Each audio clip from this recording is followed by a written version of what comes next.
Everyone. இன்றைக்கி நம்ம என்ன பார்க்க போகிறோம் அப்படின்னா டவுன் சிண்ட்ரோம் பற்றி தான் பார்க்க போகிறோம்.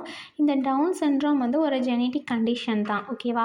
21st குரோமோசோமில் எக்ஸ்ட்ரா ஒரு காப்பி ஆஃப் குரோமோசோம் வந்து ப்ரெசென்ட் ஆகிருந்துச்சுன்னா that's causes to Down syndrome. ஓகேவா? எல்லா குரோமோசோமும் ரெண்டு தான் இருக்கும், அதாவது ஒரு பேராக தான் இருக்கும்.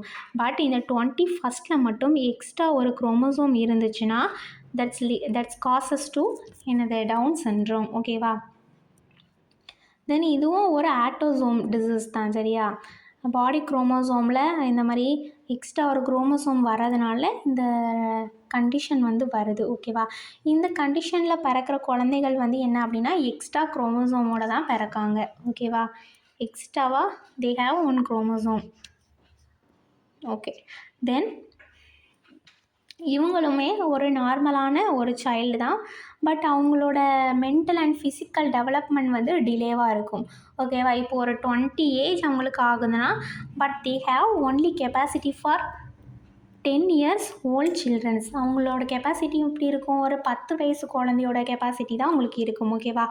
இந்த சிண்ட்ரோம் வராமல் வந்து நம்ம ப்ரிவென்ட் பண்ண முடியாது. பட் வந்து இது வந்து குழந்தை வந்து கருவில் இருக்கும்போதே இந்த சிண்ட்ரோம் இருக்குதா அப்படிங்கிறத நம்ம டிடெக்ட் பண்ணிக்கலாம். ஓகே. இது வந்து என்ன காஸ் பண்ணுது அப்படின்னு பார்க்கலாம். ஆல்ரெடி சொன்ன மாதிரி தான் 21st உள்ள extra number of chromosome from மதர்கிட்டேருந்து வந்திருக்கலாம், ஃபாதர்கிட்டேருந்து வந்திருக்கலாம். இவங்க 2 பேர்கிட்டையுமேருந்து வந்து ஒரு எக்ஸ்ட்ரா 1 குரோமோசோமால் இந்த டவுன் சிண்ட்ரோமே வருது. ஓகேவா? ஓகே. தென் வந்து இதோட டைப்ஸ் பற்றி பார்க்கலாம். இது வந்து ஒரு மேஜராக ஒரு 3 டைப்ஸ் இருக்குது. தென் ஃபஸ்ட்டு டைப் வந்து ட்ரைசோமி. இந்த ட்ரைசோமி தான் காமனாகவே எல்லா டவுன் சிண்ட்ரோம் சில்ட்ரன்ஸுக்குமே வந்து இந்த ட்ரைசோமி 21 இந்த டைப் தான் இருக்கும். இதில் என்ன அப்படின்னா எல்லா செல்ஸ்லேயுமே அந்த குழந்தைகளுக்கு இருக்கிற எல்லா செல்ஸ்லேயுமே இந்த 21st குரோமோசோமில் 3 குரோமோசோம் இருக்கும், அதாவது எக்ஸ்ட்ரா ஒரு குரோமோசோம் இருக்கும். ஓகேவா?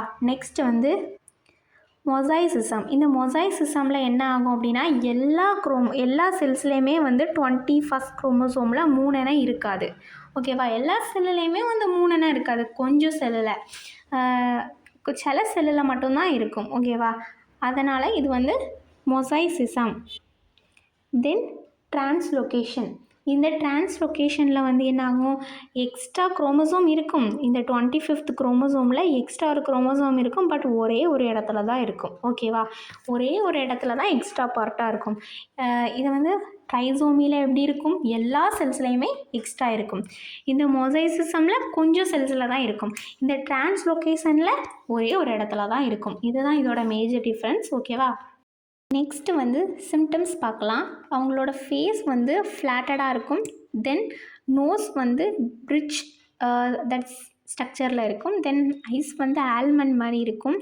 தென் வந்து அவங்களுக்கு ரொம்ப ஷார்ட்டான நெக் இருக்கும். Then also small ears and hands feet இருக்கும். தென் அவங்களோட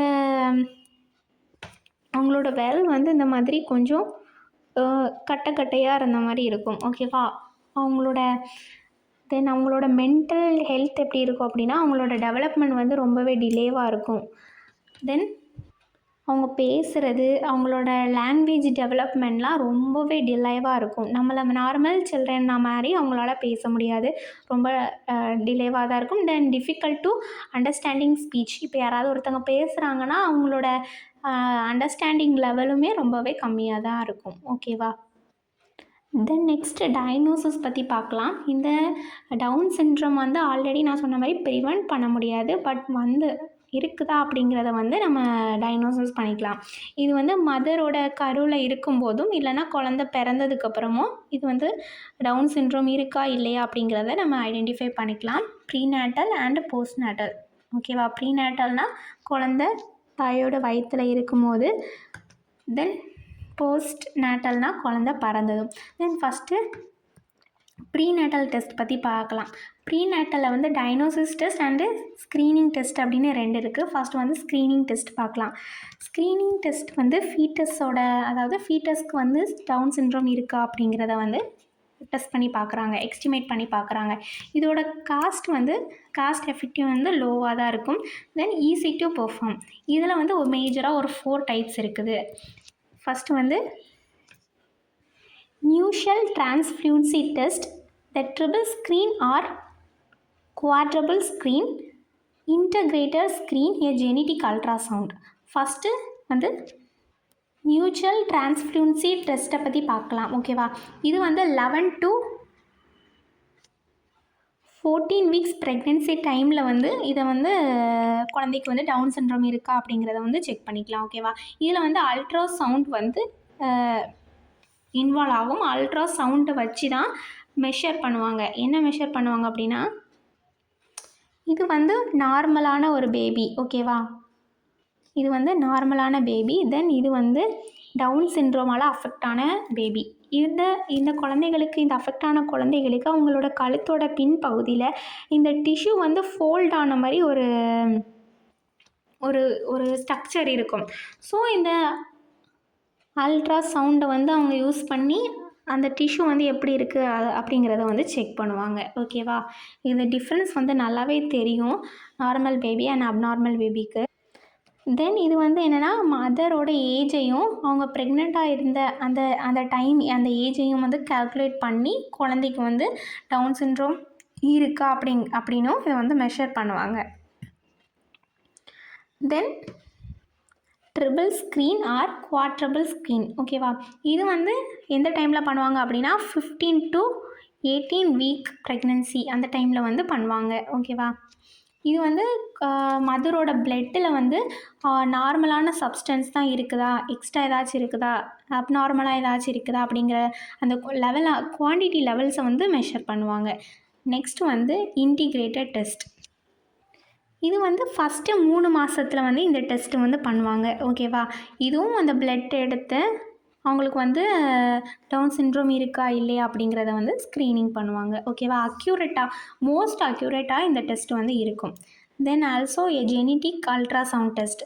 இது வந்து என்னென்னா 18 to 20 வீக்ஸில் வந்து ஸ்க்ரீனிங் பண்ணுவாங்க. தென் இது வந்து ஒரு டைப் மதரோட பிளட் எடுத்து அவங்களுக்கு அப்நார்மலாக இருக்கா அந்த மாதிரி ஏதாச்சும் செக் பண்ணுவாங்க. தென் ஃபீட்டஸோட டெவலப்மெண்ட், அப்நார்மலாக ஃபீட்டஸ் எதாவது டெவலப் ஆகிருக்கா அப்படிங்கிறதையும் வந்து கண்டுபிடிப்பாங்க. அந்த மாதிரி ஏதாச்சும் இருந்துச்சுன்னா that's affected to Down syndrome. Then diagnosis test. Screening test நம்ம இது வரைக்கும் பார்த்தாச்சு. இப்போ பார்க்குறது வந்து டயக்னோசிஸ் டெஸ்ட்டு. இந்த டயக்னோசிஸ் டெஸ்ட்டு வந்து ரொம்ப அக்யூரேட்டாக இருக்கும். ஓகேவா, 99% வந்து அக்யூரேட்டாக இருக்கும். அப்நார்மலாக ஏதாவது ஜீன் இருக்கா அப்படிங்கிறத வந்து ஐடென்டிஃபை பண்ணும். ஓகேவா, இது வந்து மதரோட யூட்ரஸில் தான் இந்த டெஸ்ட்டு வந்து பெர்ஃபார்ம் பண்ணுவாங்க. தென் இது வந்து மிஸ்கரேஜ் ஆகவும் வாய்ப்பு இருக்குது. குழந்தை வந்து கருவிலேயே கலையிறதுக்கும் இது வந்து வாய்ப்பு இருக்குது. தென் இதில் வந்து 2 டெஸ்ட் இருக்குது. அம்னியோசென்டிசிஸ். இதில் வந்து அம்னியோட்டிக் ஃப்ளூயிட் வந்து இன்வால்வ் ஆகுது. அதாவது யூட்ரஸில் அந்த குழந்தை இருக்கிற அந்த கருவில் வந்து இந்த அம்னியோட்டிக் ஃப்ளூயிடை வந்து இன்செக்ட் பண்ணுறாங்க. இன்செக்ட் பண்ணிவிட்டு அந்த குழந்தையோட ட்ராயிங், அதாவது ஏதாவது அப்நார்மலாக இருக்கா அப்படிங்கிறத வந்து அவங்க டிடெக்ட் பண்ணுறாங்க. தென் இந்த ஃப்ளூயிடை வந்து இன்செக்ட் பண்ணிவிட்டு அவங்க வந்து செக் பண்ணும்போது ஏதாவது அப்நார்மலாக ஏதாச்சும் இருந்துச்சுன்னா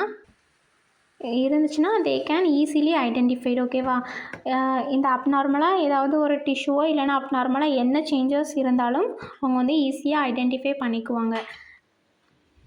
தென் குரோரியோரிக் வில்லஸ் சாம்பிளிங், CVS அப்படின்னு சொல்கிறோம். ஓகேவா, இது வந்து பிளசண்டா டிஷ்யூவில் வந்து சின்ன சாம்பிள் எடுத்து குரோமோசோம் அனலைஸ் பண்ணுறாங்க. ஏதாவது எக்ஸ்ட்ரா குரோமோசோம் இந்த மாதிரி இருக்குதா அப்படிங்கிறத வந்து அனலைஸ் பண்ணுறாங்க. தென் குழந்தை பிறக்கிறதுக்கு முன்னாடி தாயோட வயிற்றில் இருக்கும்போது எந்தெந்த டெக்னிக் வழியாக நம்ம டயக்னோசிஸ் பண்ணலாம் அப்படின்னு பார்த்தாச்சு. தென் குழந்தை பிறந்ததுக்கப்புறம் எப்படி வந்து ஐடென்டிஃபை பண்ணலாம் அப்படிங்கிறத பார்க்கலாம். Physical examination. இந்த டவுன் சிண்ட்ரோம் குழந்தைகளை வந்து பார்த்ததும் we can easily identify. Already அவங்களோட இந்த மாதிரிலாம் அவங்களுக்கு வந்து